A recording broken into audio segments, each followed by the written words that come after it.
Supreme কোর্টের নির্দেশে 26,000 শিক্ষক শিক্ষিকার চাকরি চলে গিয়েছে। নিজেদের ন্যায্য দাবি জানাতে গিয়ে কসবায় পুলিশের লাঠির আঘাতে জখম হন চাকরিহারারা। পুলিশের নির্বিচারে লাঠিচার্জের প্রতিবাদে স্কুল সার্ভিস কমিশনের সব দেহ বানিয়ে মিছিল করলেন পশ্চিম বর্ধমান জেলার বিজেপি কর্মী সমর্থকেরা। পানাগড়ের সবজি মার্কেট থেকে শুরু হয় মিছিল। পানাগড় স্টেশন সহ বিভিন্ন এলাকা ঘুরে পানাগড় বাজারের চৌমাথা মোড়ে গিয়ে মিছিল শেষ হয়। সেখানে পুরাতন জাতীয় সড়ক অবরোধ করে বিক্ষোভ দেখান বিজেপি কর্মীরা। পরে রাস্তার ওপরেই স্কুল সার্ভিস কমিশনের সব দাহ করেন বিজেপি কর্মীরা। পশ্চিমবঙ্গকে এভাবে শেষ হতে দেব না বললেন বিজেপির বর্ধমান সদরের জেলা সহ সভাপতি রমন শর্মা। যেভাবে আর শিক্ষক সমাজের উপরে লাঠি পেটা করেছে মমতা ব্যানার্জির এই পুলিশ, খুব বাহাদুর হয়ে গেছিল মমতা ব্যানার্জির পুলিশ যখন শিক্ষকরা আর তাদের অধিকার চাইতে গিয়েছিল তখন তারা লাঠি পেটা হয়েছে। আর অন্যদিকে পুলিশের গাড়ি পুড়িয়ে দিল মমতা ব্যানার্জির দুধেল গাইরা। তখন কোথায় ছিল পুলিশ? তখন হাত বাঁধা, তখন ক্ষমতা নেই। কারণটা কি? যতক্ষণ পর্যন্ত এর শেষ আমরা দেখব না, পশ্চিমবঙ্গকে ধ্বংস হতে দিচ্ছি না, হতে দেব না। তাতে মমতা ব্যানার্জির যত ক্ষমতা আছে লাগাক। ভারতীয় জনতা পার্টি পশ্চিমবঙ্গের জনসাধারণের স্বার্থে, ছাত্র যুবদের স্বার্থে নিজের এই লড়াই লড়ছে, আর শিক্ষা ব্যবস্থাকে আবার পুনরুদ্ধার করতে এই লড়াই লড়ছে। তাই আজকে আমরা আর এই রাজ্য সরকারের যে এসএসসি, তাদের একেবারে চিতায় দাহ করলাম তাদেরকে, আর একদম সমূলে তাদেরকে নাশ করব। ঢাকি সহ বিসর্জন হবে। এই একই ইস্যুতে বিধাননগরে এসএসসি দপ্তরের কিছুটা দূরে বিজেপির পক্ষ থেকে বিক্ষোভ কর্মসূচির আয়োজন করা হয়।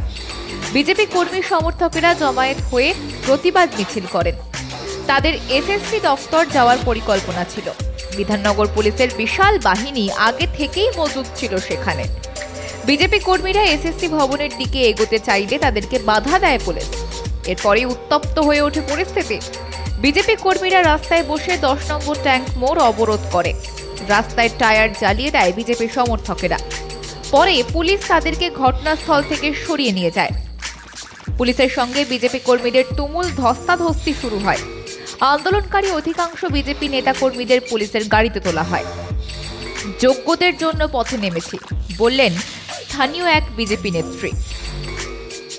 আমরা কিন্তু সম্পূর্ণ 25,753 জনের জন্য নয়, আমরা কিন্তু এসছি কেবলমাত্র ওই 17,003 জনের মধ্যে যারা প্রকৃত যোগ্য, তাদের জন্য রাস্তায় নেমে আজ আমরা লড়াই করছি।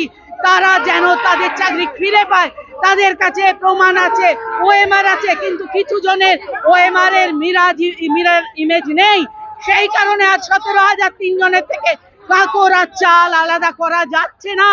কিন্তু প্রকৃতপক্ষে 8,425 জন যারা অলরেডি তারা অযোগ্য, প্রকৃত অযোগ্য বলে বিবেচিত হয়েছে, আমরা তাদের জন্য পথে নামিনি। কারণ তারা টাকা দিয়ে চাকরি নিয়েছে, তৃণমূলকে তারা টাকা দিয়েছে। আমি চাই আপনাদের মিডিয়ার মাধ্যমে হাত জোড় করে বলতে চাই, সেই ভাই বোনেরা তাদের যে টাকা দিয়েছেন লাখ লাখ, সেই টাকা তারা ফেরত চান। কারণ তাদের 12% সুদে আসলে তাদের এত বছরের 8 বছরের মাইনে ফেরত দিতে হবে। দয়া করে তারা মুখ খুলুন। যোগ্য চাকরিপ্রার্থীদের পুলিশ যেভাবে লাঠি চার্জ করছে, লাঠি মারছে, তারই প্রতিবাদে তৃণমূলের পক্ষে মুখ্যমন্ত্রী পদত্যাগ চাই। অন্যদিকে চাকরিহারাদের ওপর পুলিশের হামলা সহ 4 দফা দাবিতে নদিয়ার নবদ্বীপ থানার সামনে বিক্ষোভে সামিল হন বিজেপি নেতাকর্মীরা। বিশেষ করে বিজেপি কর্মীদের মিথ্যা মামলায় পুলিশ গ্রেফতার করছে। অবিলম্বে তা বন্ধ করতে হবে। আর যোগ্য চাকরিহারাদের পাশে থাকার বার্তা দিতেই বিজেপির পক্ষ থেকে এই কর্মসূচি নেওয়া হয়েছে। চাকরিহারা শিক্ষকদের ওপর পুলিশের এই হামলা মেনে নেওয়া যায় না বললেন বিজেপি নেতা জীবন কৃষ্ণ সেন।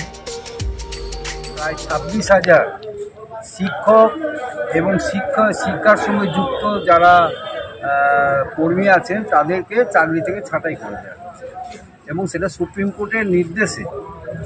মুখ্যমন্ত্রী তারা দীর্ঘদিন ধরে কোর্টে আবেদন জানানো হয়েছিল এবং কোর্টের জাজেরা বলেছিলেন যে আপনারা যারা অনৈতিক উপায়ে অর্থাৎ ঘুষ দিয়ে অযোগ্য যারা চাকরি পেয়েছে তাদের লিস্টটা করে দিন।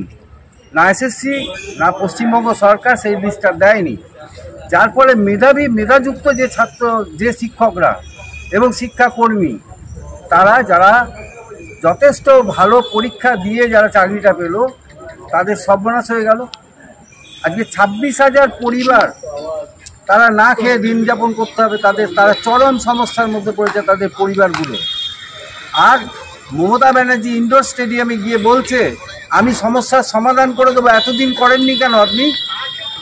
তাই আজকে তারা যখন পথে নেমেছে, আন্দোলনে নেমেছে, ডিআই অফিসে গিয়ে তাদের আবেদন জানাতে যাচ্ছে, কসবা রাজ্যের বিভিন্ন ডিআই অফিসে গিয়ে তারা যখন তাদের দাবিগুলো জানাচ্ছে তখন তাদেরকে পুলিশ দিয়ে মারা হচ্ছে।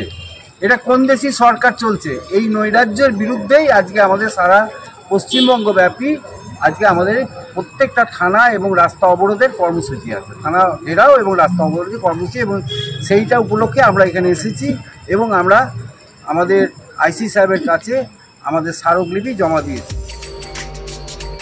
যোগ্য চাকরিহারাদের উপর পুলিশের এই লাঠিচার্জের ঘটনায় রাজ্য জুড়ে সমালোচনার ঝড় বইছে।